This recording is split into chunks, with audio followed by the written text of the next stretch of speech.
жеті ұры және көк бөрі.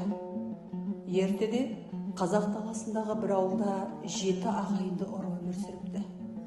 Олардың қолдары ұзын болғандықтан ауылдың тыныштығы кетіп, мал мүлкі жиі жоғалып отырған. Халықтың зары мен қайғысы аспанға жеткенде Тәңір олардың әрекетіне ашуланады.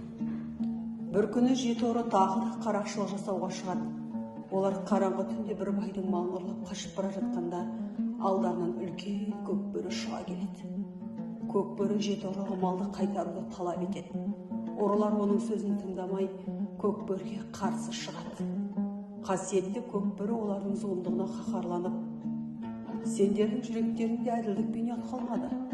Сендер жер бетінде өмір сүруге лайық емессіңдер" деп, ұрыларды сол сәтте-ақ тасқа айналдырып жібереді.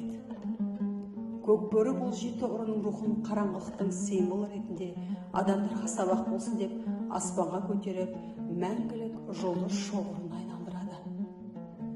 Аңыздардың кейбір нұсқаларында 7 қарақшының жанында жарқырап тұратын жұлдызды сол көк бөрінің көзі немесе оның артынан қуған ізші деп те атайды.